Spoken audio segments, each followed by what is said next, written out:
করব? বলছে এই যে যজ্ঞ হচ্ছে ভিক্ষুমুনির যজ্ঞ, এই যজ্ঞের ঠিক 1 মাস পরে আরেকটা যজ্ঞ শুরু করে দেবেন। সেই যজ্ঞের নাম দেবেন দক্ষ যজ্ঞ। আর ওই দক্ষ যজ্ঞে সবাইকে নিমন্ত্রণ করবেন। আপনার ওই ছোট জামাইকে বেছে বেছে বাদ দিয়ে দেবেন, তাহলে সমান সমান হয়ে যায়। হইব হইব।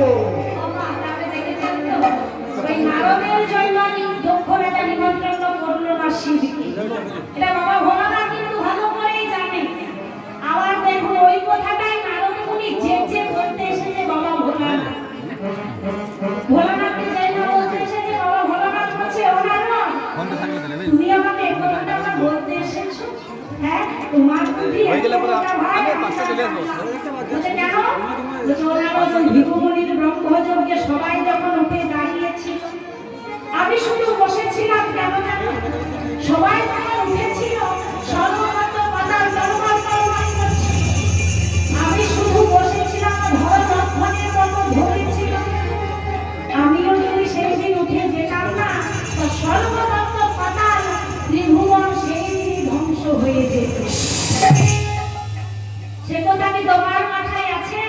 তাই যাই হোক, আমাকে আমার শ্বশুরমশাই নিমন্ত্রণ করেনি, আমি জানি তোমার জন্যই করেনি, এতে আমার মনোমান্য হবে। কিন্তু একটা কথা বলি শোনো, ভাগ্যিস আমার পার্বতী আমার কাছে ছিল না। সতী ভাগ্যিস কাছে নেই, থাকলে কি মহাবিপদ হতো। তাই শোনো শোনো, ওনার একটা কথা বলি, তোমার হাতে ধরে বিনয় করে একটা কথা বলি। শোনো নারদ মুনি, বলি কানে কানে, বলি কানে কানে, নারদ মুনি বলি কানে কানে, বলি কানে কানে। শোনো নারদ মুনি, বলি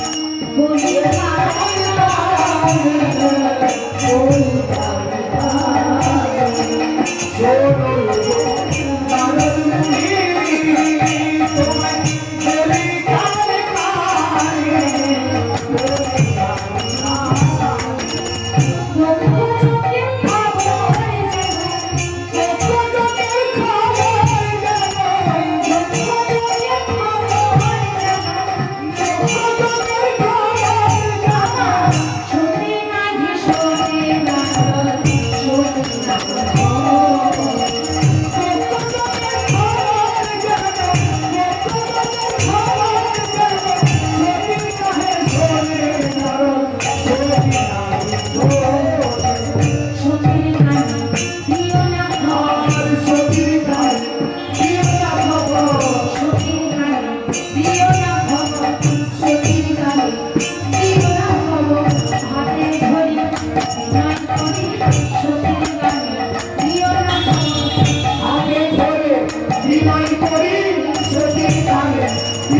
কানে নারদ মুনিকে বাবা ভোলানাথ বলছে ও নারদ, এই কথাটা আমাকে বলেছো, কিন্তু আমার সতীর কানে যেন এই কথাটা কোনোভাবেই না যায়। সতীকে বলো না এই কথাটা। নারদ মুনি বলছে বারে, এত বড় খবরটা আমি বাবা ভৈরবকে দিলাম, ভাবলাম বাবা ভৈরব কথাটা শুনে উগ্র হয়ে শ্বশুরের সঙ্গে ঝগড়া করবে আর আমার মনোবাসনা পূর্ণ হবে, কিন্তু কিছুই যখন হলো না, তখন এই খবরটা যদি আমি একবার সতীমাকে দিতে পারি রে, আমার সতীমা বলবে আমার বাপের বাড়িতে এত বড় যজ্ঞ হচ্ছে, আমি যাবো আর বাবা ভোলা বলবে বিনা নিমন্ত্রণে গুরু বাড়ি যেতে নেই, তুমি বাপের বাড়ি যাবে কেমন করে? আর যখন আমার বাবা আর মায়ের মধ্যে ঝগড়া লাগবে, আর তখনই আমার এই নারদ জন্ম পূর্ণ হবে। মনে মনে ভাবছে বলবো না, আচ্ছা বেশ। বাবা ভোলানাথকে বলছে প্রভু, চাকুরিটা করে বলছে প্রভু এতদিন পর আমি কৈলাসে এলাম, হ্যাঁ কৈলাসে এসে তোমার সঙ্গে দেখা হলো, আর মাকে যদি প্রণাম না করি মায়ের মনে কষ্ট হবে না? হ্যাঁ, মা অনেক ব্যথা পাবে না, মায়ের মনে কষ্ট হবে না। তাই আমি যাব, মাকে প্রণাম করবো আর আশীর্বাদকে নিয়ে আমি চলে আসবো। বাবা ভোলানাথ বলছে যাবে, আচ্ছা বেশ যাও। তবে হ্যাঁ, সত্যি যেন এই দক্ষযুগের কথাটা বলতে বলছে, না না আমি এই প্রতিজ্ঞা করে বলছি, বলবো না বলবো না বলবো না। ও মা, এটা মনে মনে বললে না, বলবো না বলবো না বলবো না। আরো ভেতরে নারদমণি মনে মনে কি বলছে জানেন, বলবো বলবো বলবো। বলছে একবার আমাকে যেতে দাও। এবার নারদমণি গেছে, গিয়ে দেখছে আমার বিনয় আমার সতী দক্ষবালা বসে আছে। যেই না মা সতীকে দেখেছে, নারদমণি প্রণামটি করেছে। প্রণামটি যেই না করেছে, নারদমণিরও মনে বেশ আনন্দ হচ্ছে। বলছে আহা, বেশ আনন্দ তো, নারদ এসেছে। অনেকদিন আমি আমার বাপের বাড়ির খবর পাইনি, তাই বাপের বাড়ির খবর আমি পাবো আজকে। ও মা, যখন থেকে আমার বাবা ভোলার সঙ্গে মা পার্বতীর বিয়ে হয়েছিল না, সেই দিন থেকে বাবা ভোলানাথ কোনোদিন বাপের বাড়ি যেতে দেয় না। যখনই বলতো যে আমি আজ বাপের বাড়ি যাব, বাবা ভোলানাথ বলতো সত্যি তুমি আমার অন্নপূর্ণা যেন, তুমি চলে গেলে আমার কৈলাসে অন্যের ভাব হয়ে যাবে, তুমি চলে গেলে আমার কৈলাস অন্ধকার হয়ে যাবে। এই বলে মিষ্টি মিষ্টি কথা বলে বাবা ভোলানাথ মা পার্বতীকে কোনোদিন বাপের বাড়ি যেতে দেয়। যখনই বলতো যাবো, মিষ্টি মিষ্টি কথা বলে ভুলিয়ে দিত। এবার মা দেখছে নারদ যখন এসেছে, তখন আমি আবার বাপের বাড়ির খবর কিছু পাবো। বলছে ওনার ভালো আছো? বলছে হ্যাঁ ভালো আছি। আচ্ছা বাবা ভোলানাথের সঙ্গে দেখা করেছো? বলছে হ্যাঁ করেছি। আশীর্বাদ নিয়েছো? বলছে হ্যাঁ নিয়েছি। বাবা সবই যখন হলো, ওনারও অনেকদিন আমি আমার বাপের বাড়ির খবর কিছু পাইনি, বলে তুমি আমাকে আমার বাপের বাড়ির খবর কিছু জানো তো বলো। নারদ মনে মনে মনে ভাবছে, ও বাবা এখানেও মেঘ না চাইতেইছ। আমি তো এতক্ষণ ধরে ভাবছিলাম কথাটা আমি তুলবো কেমন করে, সতীমাকে যে বলবো, কিন্তু কথাটা কি দিয়ে বলবো। সতীমা যখন নিজেই বলছে বাপের বাড়ির খবর বলো, তাহলে বলতে তো কোনো বাধা নেই, বলতে কোনো বাধা নেই। নারদ মুনি কি বলছে দেখুন, বলছে মা গো, ওই খবরটা বলবো বলেই আমি তোমার কাছে এসেছি, কিন্তু সর্বাগ্রে তোমার স্বামী ভোলানাথের সঙ্গে আমার দেখা হয়ে গেছে প্রথমে, ওনাকে বলে দিয়েছি। আর উনি আমাকে কি বলেছেন জানেন? উনি কি বলেছে? আমাকে বলেছে যে আমি যদি তোমার বাপের বাড়ির কথাটা তোমাকে বলি, তাহলে বাবা ভোলা আমাকে ত্রিশূলে বধ করবে। কি বাবা, বাবা ভোলানাথ কি বলেছিল যে ত্রিশূলে বধ করবো? বলেনি, শুধু বলতে বারণ করেছিল কথাটা বলো না। তাই মাগো, যারা নারদ হয় না, ওই রকম একটু বাড়িয়ে বাড়িয়ে তারা বলে, ওই রকম একটু বাড়িয়ে বলে। যেই না বলেছে ত্রিশূলে বধ করবে, মা পার্বতী বলছে শোনো নারদ, আমাকে যদি আমার বাপের বাড়ির খবর না বলো, তা উনি যদি ভৈরব হয়, আমিও কিন্তু চণ্ডী। তুমি জায়গায় দাঁড়িয়ে থাকতে থাকতে ভস্ম হয়ে যাবে। নারদ মুনি দেখছে এই রে কোন দিকে যায়, কোন দিকে যাব, যদি বলে নি তাহলে শিবের রসমান রসন, আর যদি না বলি, যদি না বলি তাহলে চণ্ডীর কপাল, চণ্ডীর কপাল। আচ্ছা এক কাজ করি, বলে আমার নাম তো নারদ, নারদ মানে না সব কাজ করতে পারে, ঝগড়া লাগানো আমার কাজ। তাই বাবার মায়ের মধ্যে ঝগড়াটা লাগিয়ে দিয়ে দৌড়ে চলে যাবো, দৌড়ে চলে যাবো, তাহলে আমাকে আর কিছু করতে পারবে না। বলছে মা গো কি হয়েছে জানো? হ্যাঁ, তোমার পিতা দক্ষ রাজা যজ্ঞ করছে শান্তি পাওয়ার আশা, আর ত্রিভুবন নিমন্ত্রণ করেছে শুধু তুমি আর তোমার স্বামী বাদে। বলে পরে এক মুহূর্তের জন্য আর দাঁড়ালো না, নারদ মুনি দৌড়ে চলে যায়। এবার সতীমা চিৎকার করে বলছে শোনো নারদ, একটা কথা শুনে যাও, আমার পিতা দক্ষ রাজা আমাকে নিমন্ত্রণ না করলে আমি যাবো। কেন জানো? আমি আমার পিতাকে সকলের সামনে গিয়ে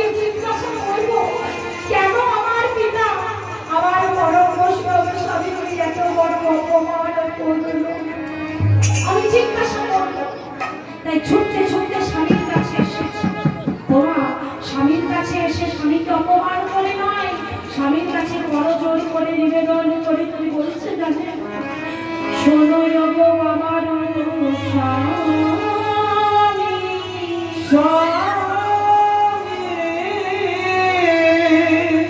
আমি তোমায় করি নিবেদন,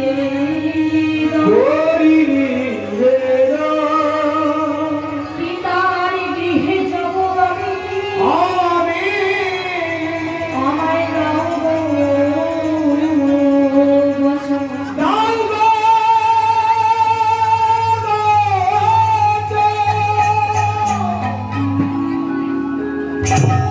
বলছো, ওগো স্বামী, আজ আমি আমার বাপের বাড়ি যাব, তুমি আমাকে অনুমতি দাও। বাবা ভোলানাথ বলছো, বাবা ভোলানাথ জানি যাবে শুনি বাপের বাড়ি, সেখানে আমার বদনাম ছাড়া কিছুই শুনবে না। তাই বলছো সতী, বিনা নিমন্ত্রণে গুরু বাড়ি যেতে নেই, তুমি বাপের বাড়ি যাবে কেমন? সতীকে বলছে, শোনো গো আমার সতী, আমার কথা শোনো। কেমনই যাইবে তুমি তোমার পিতার বাড়ি, পিতার বাড়ি বিনা নিমন্ত্রণে। বিনা নিমন্ত্রণে। সতী, হ্যাঁ, কোথায় বলে বিনা নিমন্ত্রণে গুরুর বাড়ি যেতে নেই, তুমি বাপের বাড়ি যাবে কেমন করে? মা বলছে যাবো, বাবা বলছে যেতে দেবো না, যাবো যেতে দেবো না। আর নারদমণি দূর থেকে দাঁড়িয়ে দেখছে বাবা, বাবার মায়ের মধ্যে ঝগড়াটা ভালোই লেগেছে, দূর থেকে দেখছে।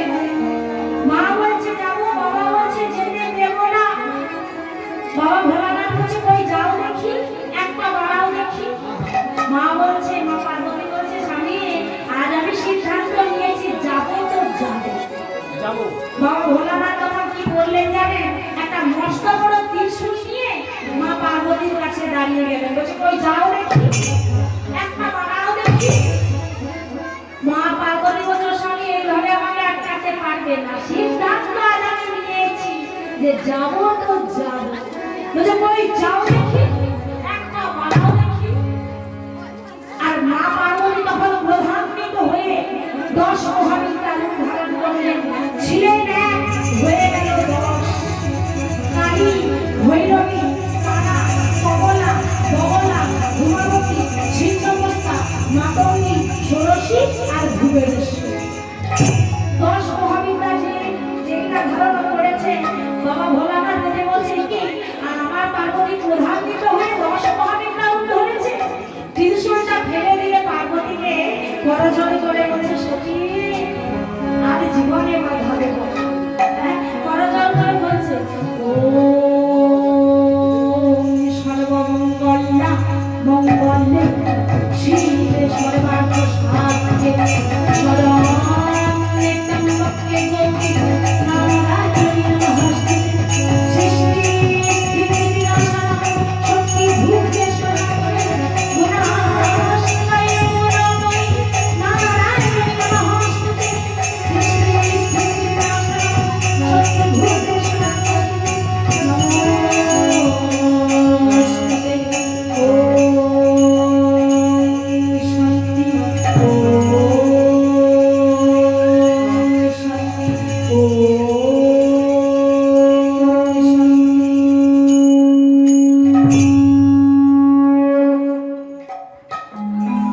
বাবা ভোলানাথ বলছে, সতী তুমি ক্রোধ সম্বরণ করো, যেখানে খুশি সেখানে যাও, আর জীবনে কোনোদিন তোমাকে আমি বাধা দেব না।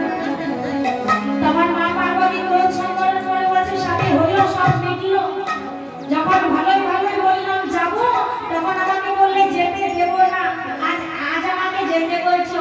বলি আজ আমি এমন করে যাবো কেন? হ্যাঁ, আমার বাপের বাড়িতে এতগুলো যজ্ঞ হচ্ছে, আমার সব বোনেরা আসবে, আর আমি এমন করে যাবো কেন? আমার একটা মান সম্মান আছে না?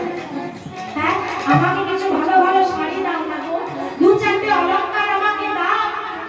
এই কথাটা শুনে বাবা ভোলানাথ কি বলছে, সতী আমি যদি তোমায় দিতেই পারতাম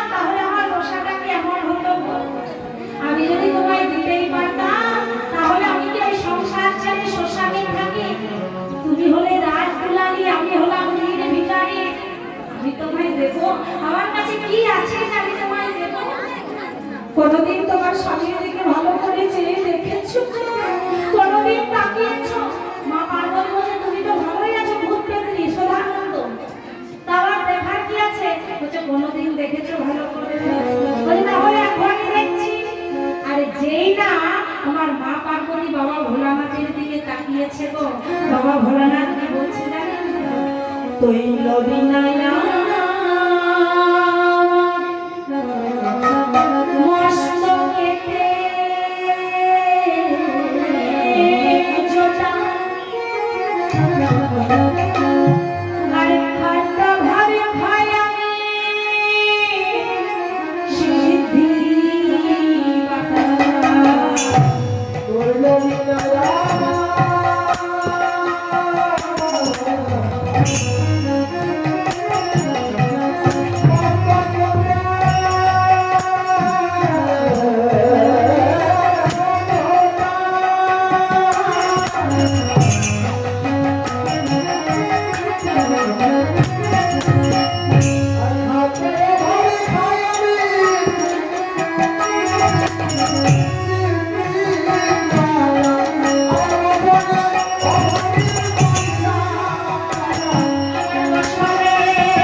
স্বামীর দেওয়া লাল টকটকে সিঁদুর আর পায়ে তার আলতা।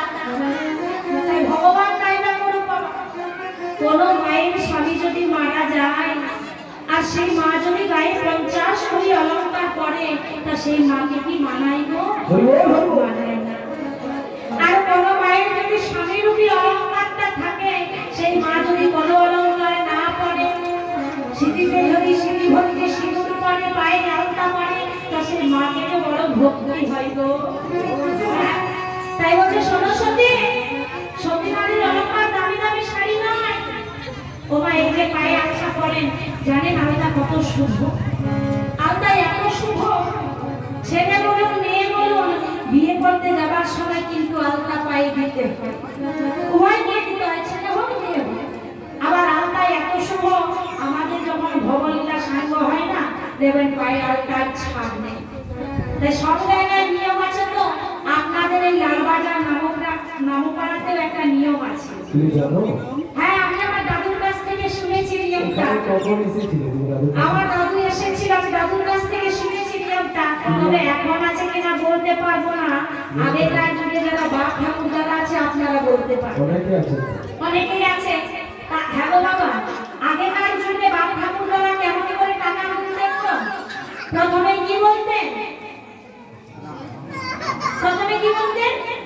রাম।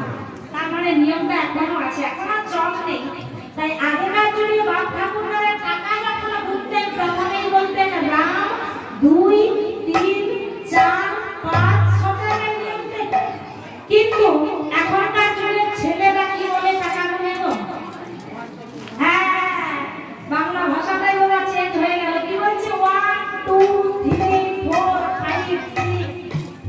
বাংলা ভাষাটা আর রইল না, ইংরেজি ভাষা চলে এসেছে।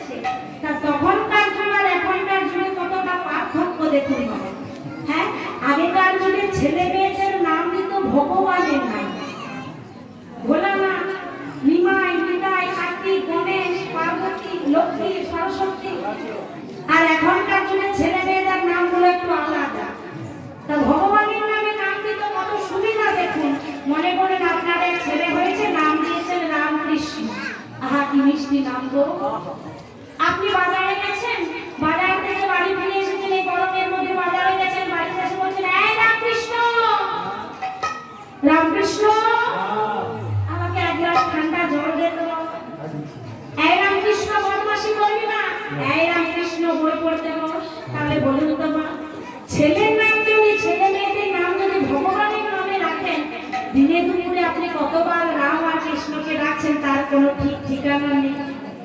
অজান্তেই ভগবানকে ডাকা হচ্ছে। আর এখনকার যুগের আমরা মেয়েরা কেমন করে ছেলে মেয়েদের নাম দিয়ে জানেন? ওই টিভি সিরিয়াল দেখে, টিভি দেখে ছেলে মেয়ে ছেলে হয়েছে নাম দিয়েছি কি জানেন মা? ও মা, ছেলে হয়েছে আমাদের নাম দিয়েছি পাপা। কি মিষ্টি নাম গো। হ্যাঁ পাপাই, হ্যাঁ পাপা, কি বলো? এক গ্লাস জল দে। হ্যাঁ পাপা, পাপা এদিকে আয়। ও মা কি বলছিল? পাপা। তা কাক কেন আসবে না বাড়িতে? আমরা যখন নিজেই ডাকছি কেন আসবে না গো? আগে বলতাম রামকৃষ্ণ আয়, এখন বলছি পাপ আয়, তাই পাপ আসবে না বাড়িতে? তাই বাবা নামকরণটা জন্মমৃত্যু যেমন সত্য, নামকরণটাও তেমনই সত্য। যখন নামটা দেবে ছেলে মেয়েদের একটু চিন্তা ভাবনা করে দেবে। যদি কারো থাকে কিছু মনে করবেন, আমি এটা কোথাও কথা বলবো। তাই ছেলে মেয়েদের যখন নামটা দেবে একটু চিন্তা ভাবনা করে দেবেন। তাই সব জায়গায় নিয়ম আছে। বৃন্দাবনে যেতে গেলে কি করতে হয়? রাধে রাধে। আর মায়াপুর নবদ্বীপে হরে কৃষ্ণ। আর পুরী ধামে রায় কৃষ্ণ। তাই চলুন আমরা বৃন্দাবনের কথা যখন বললাম, আমার মায়ের অনেকক্ষণ ধরে গল্প করছে, আমার গল্প শুনছে। তাহলে চলুন একবার রাধা রানীর নামে জয় ধ্বনি দিয়ে দিই। কারণ বৃন্দাবনে যেতে গেলে রাধা বলতে হয়, রাধা ছাড়া কোনো কিছু মিলবে না। তাই চলুন সবাই মিলে দুটি বাহু তুলে, মায়েরা বিশেষ করে, ও মায়েরা একজন ধ্বনি দেবে না, দুটি বাহু তুলে সবাই মিলে রাধা নাম নেব। রাধে তেরি চরণ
সিঁড়িতে সিঁড়িবন্দি সিঁদুর দিয়েছে, পায়ে আলতা পরেছে, আর আলতা পরে মা আমার বাপের বাড়ি যাচ্ছে। বাবা ভোলানাথ জানে যে যাচ্ছে সত্যি বাপের বাড়ি, সেখানে আমার বলরাম ছাড়া কিছুই শুনবে না। তাই নন্দিকে ডেকে বলছে, নন্দি এই নন্দি, এই দিদি, তোদের মা যাচ্ছে বাপের বাড়ি রে, অনেকদিন পর যাচ্ছে। আমি জানি ওখানে আমার বলরাম ছাড়া কিছুই শুনবে না। তাই একটা কথা তোদের আমি বলি, হ্যাঁ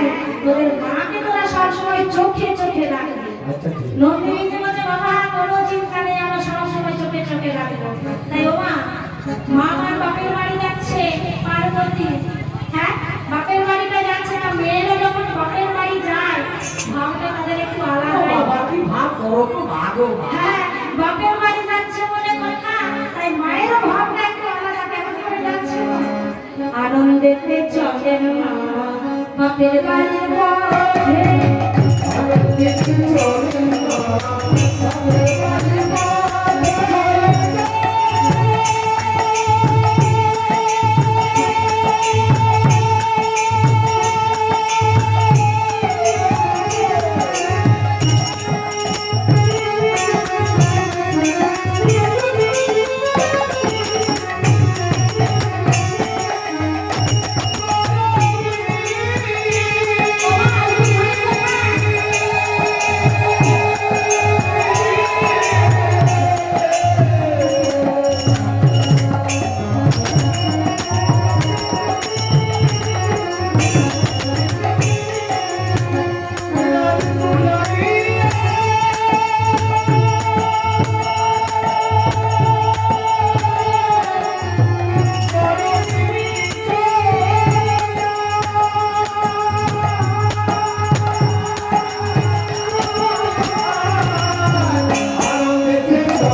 নসিবের শ্বশুর ঘর, মায়ের বাপের ঘর।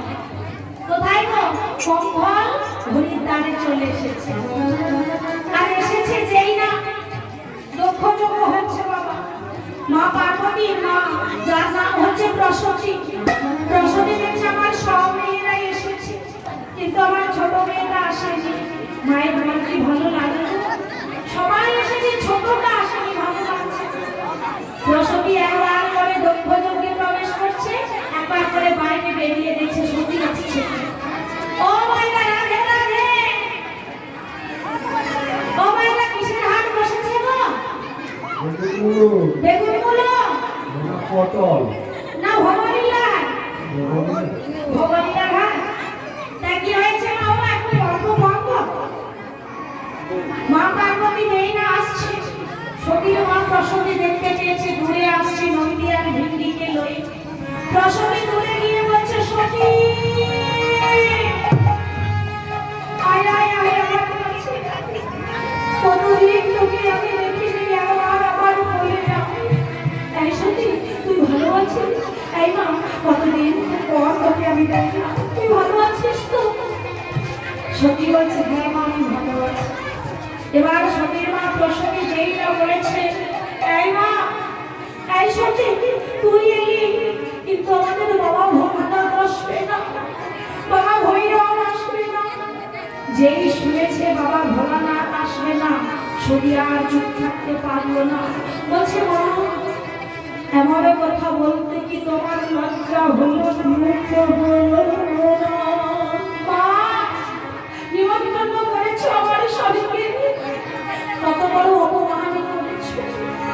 তোমরা আমার স্বামীকে নিমন্ত্রণ করোনি, অথচ দেখো আমার স্বামী কত কোনো মান অভিমান না করে আমি এখানে আসবো বলে কত সুন্দর করে আমাকে সাজিয়ে দিয়েছে। এইভাবে মার মেয়ের কথা হচ্ছে, আর ভেতরে ছিল দক্ষ রাজা। বাইরে বেরিয়ে বলছে, কে রে? সত্যি ছি ছি ছি ছি ছি, একদম লজ্জা পাচ্ছি। তুই আমার মেয়ে, এটা ভাবছো আর আমার লজ্জা পাচ্ছি। তুমি নিমন্ত্রণ করেছি, তুই যেখানে চলে এলি, ছি ছি ছি ছি ছি। তুমি বিমানী মাধ্যমে এখানে চলে এলি, আর তুই আমার বলছিলি তোর স্বামীকে নিমন্ত্রণ কেমন করবো? হ্যাঁ, তোর স্বামীকে কোনো দেবতা শুধু একা আসতে জানে না, ভূত প্রেত সবাইকে সঙ্গে করে নিয়ে চলে আসে। তোর স্বামীকে নিমন্ত্রণ করা মানে কতগুলো ভূতের ভোজন করা। আমি এখানে দেবতাদের ভোজন করাচ্ছি, তোর স্বামীকে কেন নিমন্ত্রণ করবো? যেই না বলেছে দক্ষ রাজা বলছে, এই সতী, তোর স্বামীকে কবে আমি নিমন্ত্রণ করবো জানি? আজ আমি তো দেবতাদের ভোজন করাচ্ছি, তোকে আমি কথা দিলাম যেই দিন আমি ভূতের ভোজন করাবো সেই দিন আমি তোর স্বামীকে নিমন্ত্রণ করবো। কত বড় অপমান দেখো। সতী বলছে, ওগো পিতা, তোমার ভালো লাগেনি, তুমি নিমন্ত্রণ করে নিয়ে এসেছো, কিন্তু আমার স্বামীকে তুমি এত বড় অপমান করো না, পরম কষ্টকে এত বড় অপমান করো না। কিন্তু কোনো কথা না শুনে অপমান করে চলেছে দক্ষ রাজা। আর সতী আমার সেটা সহ্য করতে পারলো না। যেই না নন্দী ভিড়িয়ে পূর্ণ অনষ্ট হয়েছে, অন্য বয়স্ক দেখে দক্ষ রাজার যজ্ঞ কুণ্ডটি দাও দাও করে জ্বলছিল। সতী আমার স্বামী চিন্তা সহ্য করতে না পেরে শীত শীত বলে সতী মঞ্চ সাজে ডাকিতে লাগিল।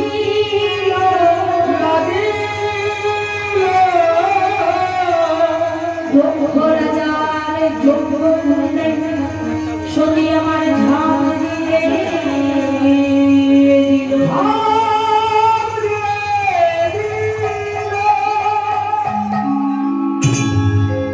যেই না নদী ভিতরে কুণ্ড মনস্ক হয়েছে, সতী আমার ওই দক্ষ যজ্ঞের কুণ্ডে ঝাঁপ দিয়েছে। সতীর মাত্র শুনে বলছে, সতী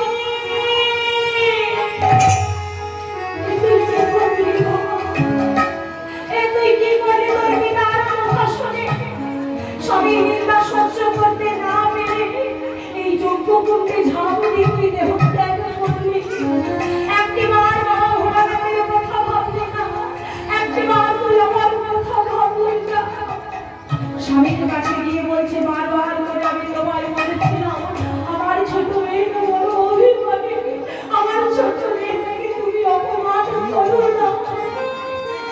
কিন্তু তুমি এত কথা শোনালে, আমার মেয়েটা সহ্য করতে না পেরে তোমার এই যজ্ঞ কুণ্ডে ঝাঁপ দিয়ে দেহ ত্যাগ করেছে। নন্দী ভেঙে গেছে, কি বড় ভোলাদেব আমাদের দায়িত্ব দিয়েছিল, এখন আমরা কি করবো? তাই এক মুহূর্তে আর দাঁড়ালো না, ছুটতে ছুটতে চলে গেল কৈলাসে। কৈলাসে গিয়ে বলেছে, নন্দী ভেঙে ফিরে যেই না গেছে, বাবা ভোলানাথ তো কিছু জানে না, যেই না দেখেছে নন্দী ভিঙ্গি ফিরে এসেছে, বলছে, এই নন্দী, এই ভিঙ্গি, তোদের মা যে বড় তাড়াতাড়ি ফিরে গেল। এই নন্দী, তোদের মা চলে এসেছে বল। কিন্তু কই, তোদের মাকে তো দেখতে পাচ্ছি না। ও, তোদের মা তোদের সঙ্গে আসেনি? বুঝতে পেরেছি, আসলে সেই বিয়ের পর থেকে কোনোদিন বাপের বাড়ি যায়নি তো, অনেকদিন পর গেছে, তাই তোদের মাকে পেয়ে তাদের মা বাবা বড় ভালোবাসছে বল। থাক থাক থাক, দু চার দিন থাক। আসলে জানিস, আমি তো শ্মশান